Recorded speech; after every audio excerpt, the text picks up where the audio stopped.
Hey, what is up, Wire fans? Kino here, and I am back with another Hot Takes video.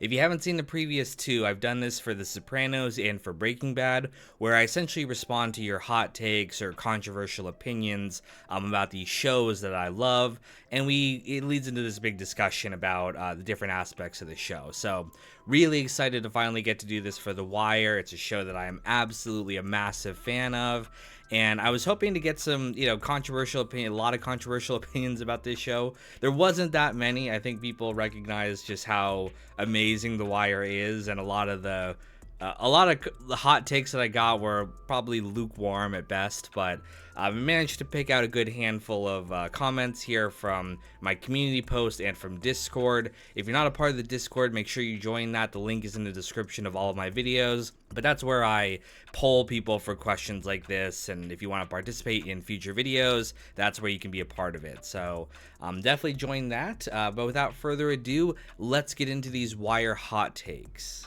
Now, first up from user J Ray, he says, maybe not a hot take, but The Wire has some serious fundamental flaws when it comes to storytelling as a TV show.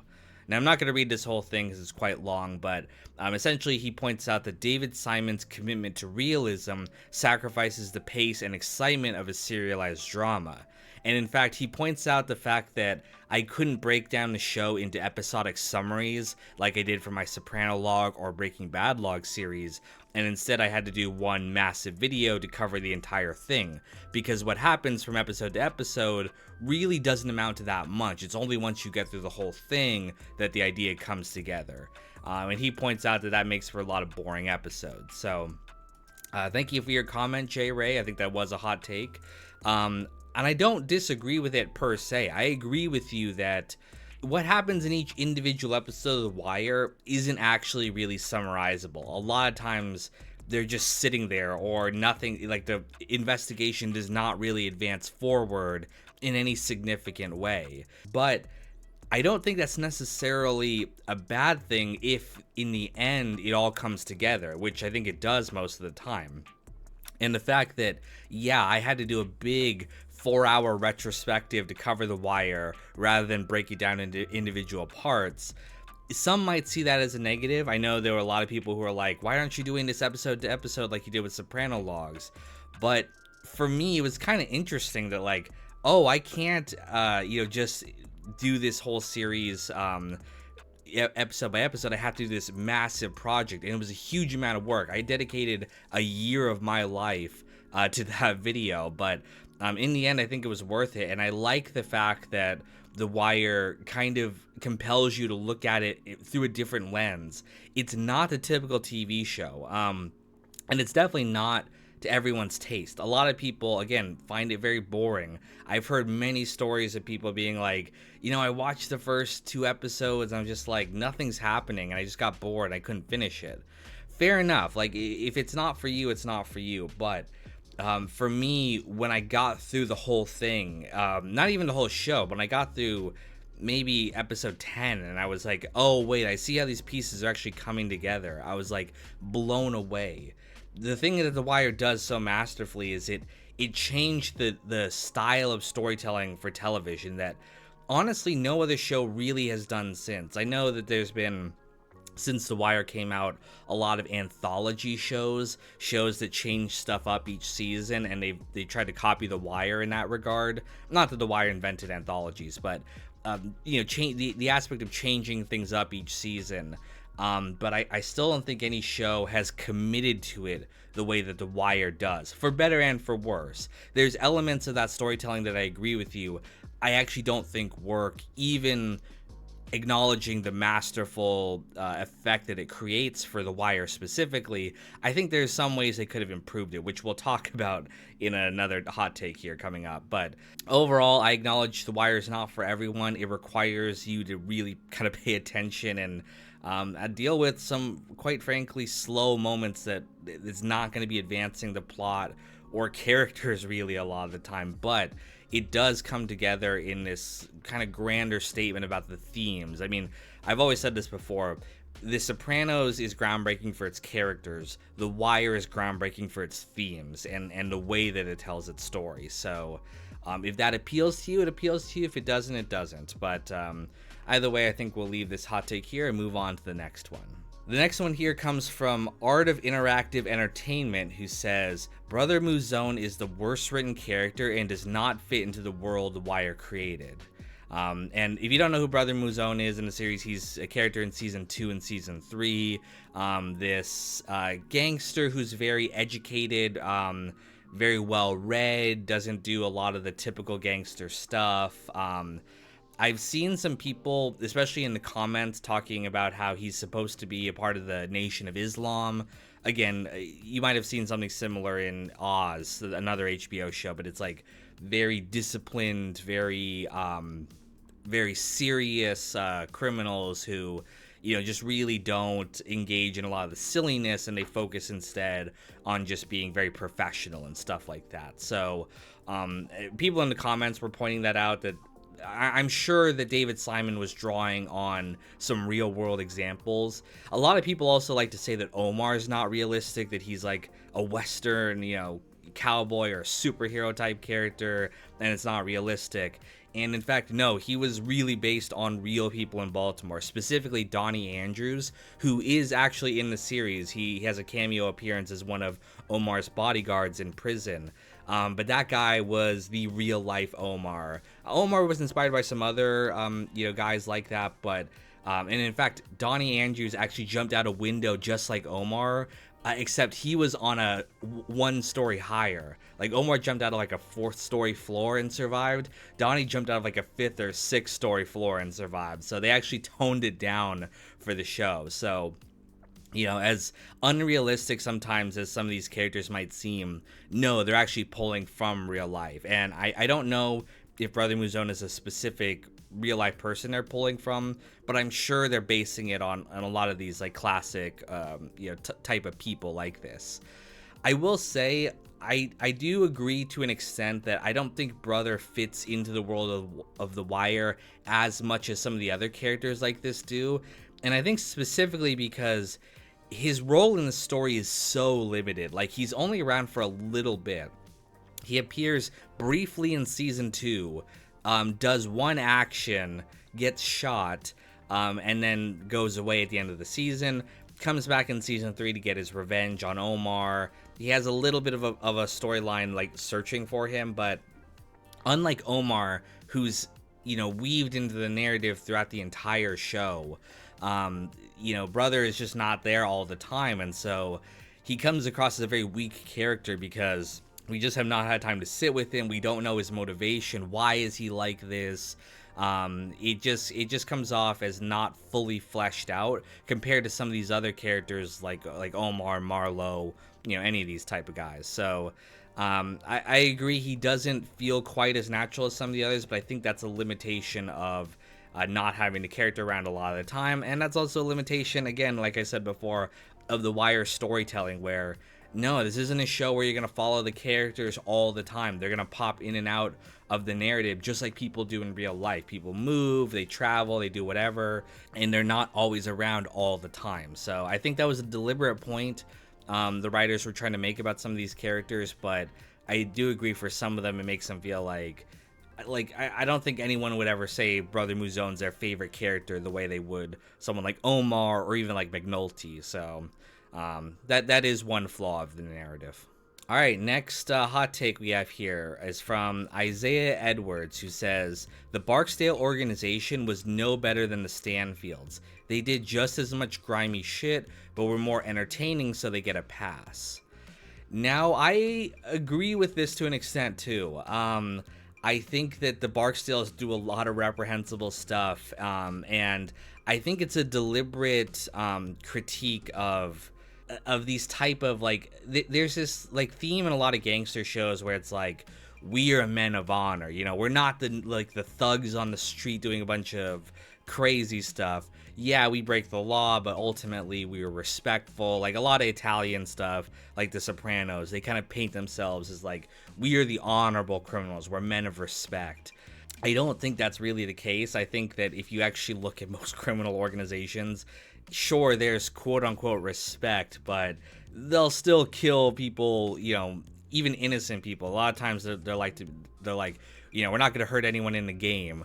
Well, they kill the maintenance guy who testified. Sure, like, he testified, but he wasn't like a snitch. He was just a guy on the street who just witnessed a crime, was doing his civic duty. And like they point out, it didn't even affect them. They killed him to send a message. They killed, the maintenance woman. They killed the woman who testified who lied under testimony, who did what they wanted to. They still killed her just because, like, just so that they remove the chance of her, testifying again.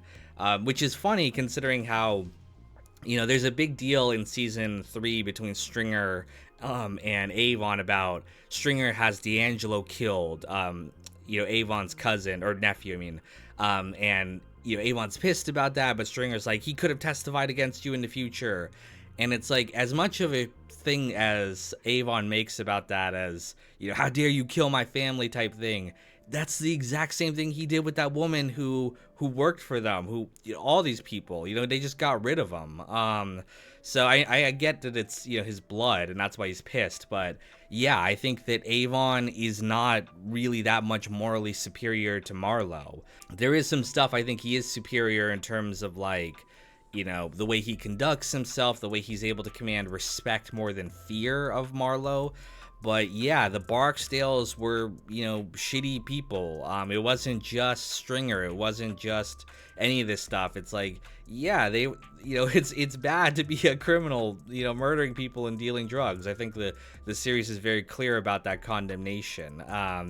But I agree that even though the Barksdales are more likable than the Stanfield organization in a lot of ways, and the Stanfield organization has a lot of flaws about how they go about themselves, they're both doing very wrong stuff in the series. So definitely agree with this hot take.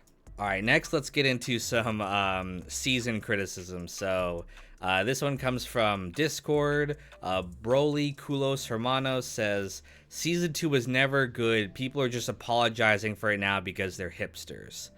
Now, there were a lot of comments about season 2. I had to pick and choose which ones I put on here. Some people being like, hot take, season 2 is great, or hot take, season 2 is terrible. For those of you who don't know, season 2, when it first came out, was a fundamental departure from season 1. It changed the focus of the narrative from the cops and drug dealers from season 1, moving on to the dock workers of season 2. And of course, we would, as the series went on, we would come to understand that, like, oh, that's normal, right? Every season's going to change the focus up. But at the time, people were pissed off. They're like, where's the Barksdales? Why are we focusing on, these dock workers? One, we're missing a lot of the characters we really love from season 1.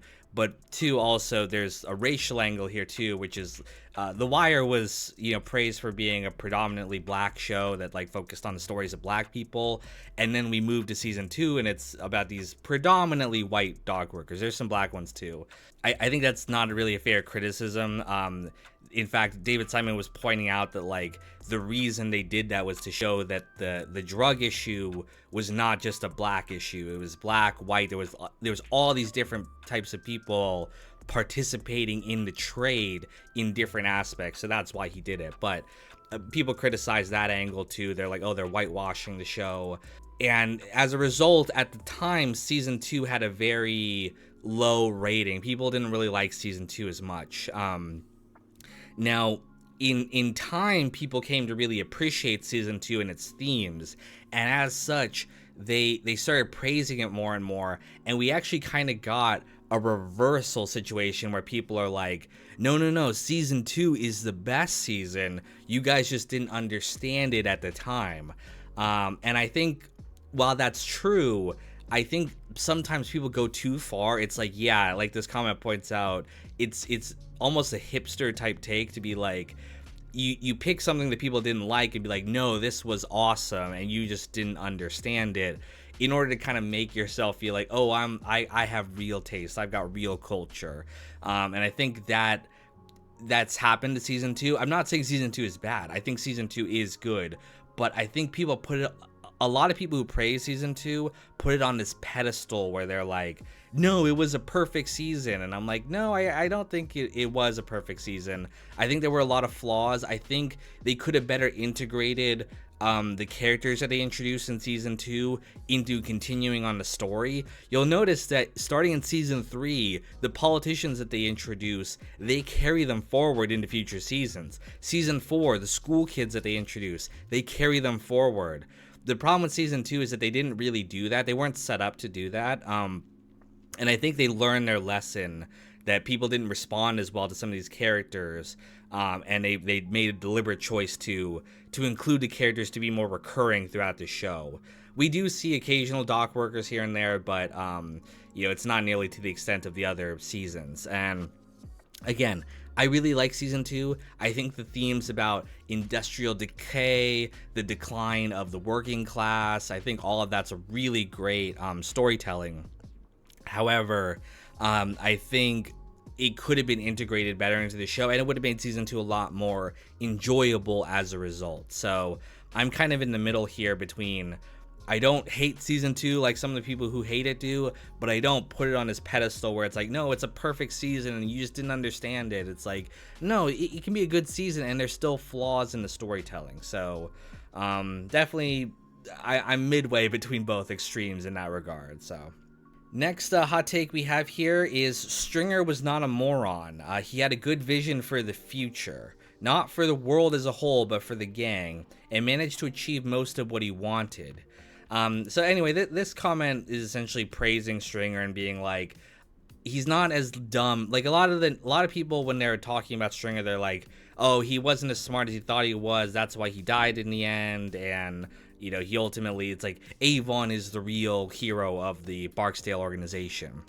I don't think Stringer was as wrong as people like to make it. People like to be like, oh, Stringer was wrong about everything. He didn't understand the streets. He was too educated. He didn't understand all this stuff.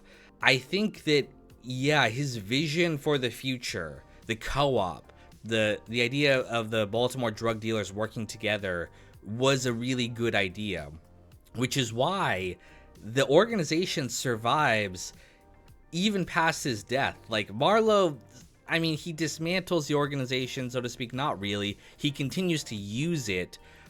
He puts himself at the top, which is kind of antithetical to the idea, but the organization still stands. And in the finale, we see that, yeah, it's continuing on with Slim Charles and some of these other guys still running it. It's a good idea for kind of unifying the drug trade in Baltimore. So I don't think it was a bad idea per se, and I think Stringer is smarter, but the problem is, like this thing points out, he's not as smart as he thinks he is, and he gets taken advantage of some in the criminal world, but mostly in the legitimate world. That's what Stringer's problem was. He thought he could completely change the game. He thought he could leave it all behind and become a businessman, but the problem was he wasn't smart enough, he wasn't schooled enough to deal with people like Clay Davis, the politicians, all these type of guys, and they took advantage of him. And trying to make it so legitimate hurt their drug trade too, because he wasn't willing to do the stuff that you have to do. I mean, McNulty asked a question in season 1. It's like, why do drug dealers have to kill people? Why can't you just sell it and be non-violent like every other business in America? Well, the reason why they have to do that is because they have no recourse. The problem is, in normal business, if someone violates a contract or they steal from you or whatever, you can go to law enforcement. You can go to the courts. There's a system, a structure in place to defend your rights and assets as a legitimate business. But the problem with drug dealing is they don't have that. So as a result, they have to use violence. They have to use death to kind of protect their assets. Otherwise, like, again, if someone rips them off, what are they going to do? You can't go to the cops. You can't sue someone for stealing your drugs. There's no legal recourse. So that is why criminal activity has to escalate to violence. It's just a natural function of being an illegal enterprise. So, and Stringer didn't understand it. He thought people could be motivated just by money, but there's people like Marlowe and these other guys who, like, yeah, they want money, but what they ultimately want is to be kingpins and be in charge, and they're not gonna they're not going to settle for an arrangement where they just make money together. They're like, no, I want to be the boss. So Stringer was not stupid by any means. I don't think his plan was 100% flawed. Like, there was merit to it, which is why it continues to survive. It's just, I don't think he understood himself and his place in this world, at least not until it was too late, when, you know, he thought he could outsmart people like Omar and Brother Mouzone and stuff like that, and people would just follow along because there was money to be made. But for some of these people, it wasn't just about money, it was about other stuff. So definitely not an idiot, Stringer, but not as smart as he thought he was. And he shares that trait with McNulty, which is exactly why McNulty hates him so much. He hates himself, really. So, and speaking of that, let's finish off this hot takes video with season 5, the final season. So this comment comes from the Assassin's Den Presents, where he says, nothing is fundamentally weak about season 5 except the script. The problem that he points out in this is that it's heavy-handed, and the Baltimore Sun characters sound like a comic book David Simon would make about the people he hates as if he's still a teenager. This is an interesting comment. Season 5 is generally considered by most people to be the weakest season of the show, the final season. The storyline in this season is, it focuses on the Baltimore Sun to an extent, the newspaper of Baltimore. David Simon was a journalist for most of his career, but it also focuses on this fake serial killer storyline that McNulty invents to get funding for the police department, because the police department's budget was cut because of budgetary concerns. So a lot of people dislike the serial killer storyline. They think it's goofy. They think it doesn't really make sense. And also the Baltimore Sun characters especially feel very weak and not fleshed out, even worse than season 2, because season 2 had this great theme about, again, industrial decay and the death of the working class. Season 5's theme about the newspaper is not really well fleshed out. Now, what I like about season 5 in general, in the idea of season 5, is this kind of meta commentary about the entertainment genre. You know, The Wire is this slow show that never really had great ratings, even at its height. You know, it was barely eking by. They never knew when HBO was going to give them another season or not. They would kind of extend negotiations all the time. And you know, it was always under the risk of being canceled because it wasn't a ratings darling like The Sopranos was. And I think that season 5 was meant to be a commentary on the nature of storytelling, that, like, wow, slow, realistic issues are not fun to watch, but fake bullshit about, like, serial killers is fun. In fact, there's a line in season 5 where Dookie's, like, talking about the show Dexter, which is a show about a serial killer, and it almost seems like he was poking fun at, like, oh, this sloppy show about a serial killer in Miami who kills other serial killers, completely unrealistic. That show gets so much praise. That show gets, like, so much views. But this show, where we're showing real problems in America, real problems in Baltimore, we get nothing. And there's a temptation for writers then to kind of emulate that kind of fast-paced storytelling of Dexter versus the slow-paced storytelling of The Wire, and that plays out between Gus and Templeton in the newspaper. So I like that theme in idea, in theory, but the problem was these characters are just not fleshed out. They're caricatures, like this person points out. Templeton is someone who David Simon knew at the Baltimore Sun. He hated him. He wrote this story essentially as revenge fan fiction to be like, fuck you, guy, even after all these years. Like, it was too personal. David Simon should have taken a step back from this and been like, yeah, this is too much about my feelings here versus what needs to be good as a storytelling device. Like, Scott Templeton is a horrible villain. He's not fleshed out at all. He's not sympathetic. We don't understand we understand he wants success and he's lazy, but, like, what made him this way? You're not treating the character fairly. You're not giving us, like, a genuine kind of understanding of being in his shoes. The narrative is just like, fuck you, Scott Templeton, you're a piece of shit. Like, I just it's too close to Simon personally for him to be objective in writing this storyline. The serial killer storyline, I I'm fine with it. I don't think it's bad. I mean, it's a little goofy. It's fine. I just think it's rushed too. Like someone else pointed out, I didn't put it in here, but the finale episode is so incredibly rushed. Like, everyone remembers the montage at the end of the episode, but no one also talks about the fact that they solve the entire, it turns out there's a real serial killer, and they solve the entire case in one episode. It's kind of insane how fast that last one moves forward. And we should also point out that HBO did not give them the full 12 or 13 episodes they usually give them. They only gave them 10. So that's why the last episode, which is longer, it runs a little bit longer, but it feels so rushed. They solved the Stanfield case in one episode. It just, that last episode in particular feels very rushed, besides the final montage. So that's also why that episode feels kind of weak to me. But overall, I like season 5 in theory, and maybe if they would have had more episodes to flesh these characters out, it would have worked out better, but I don't think it would have, just because I think David Simon was not really being objective when he kind of came up with this season. He wanted to be, it's revenge fan fiction for all the stuff he went through at the Baltimore Sun. He's not giving the characters a fair shake of believability or likability or whatever. He's just like, no, you're gonna like Gus and Alma, my journalist waifu, because we are the good guys. Gus is David Simon, by the way. And you're gonna hate Templeton, and you're gonna hate the boss of the organization because they were mean to me when I was at the Baltimore Sun.